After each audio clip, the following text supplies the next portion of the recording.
just thought I'd do a quick video on how we join, because I'm getting numerous questions on this, and some people are doing it differently and not getting the desired result. So first off, never ever guarantee an invisible join, because you're joining two bits of material. If you're doing it the way we show you, you know, you can get some fantastic joins. It might be totally invisible, from three sides, and you might see it from one side.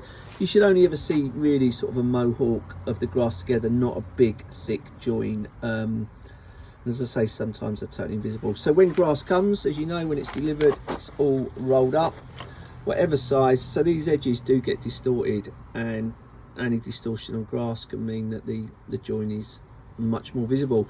So we would always cut a minimum of 4 joins off, 4 threads off. This is just a cheaper Chinese sample we've been sent through, but it's good to demonstrate on. So the reason for cutting the 4 off is we want to get rid of any distortions and have a nice clean join. So what we would always do is, once we've cut 4 off, we cut them close to the thread. So we want to eradicate all the black in the middle on either side. So here's one I've done earlier. So right close to the thread, obviously do not go through the thread, and on the other side as well, it's right close to the thread. The reason we want to cut the black bit out is just to give us a little bit more manoeuvrability on our join. And obviously if that black bit that's left here, which most people seem to be leaving in, if that overrides any of the grass, it's going to stick up an odd millimetre and you're going to get a terrible join. So once you've cut,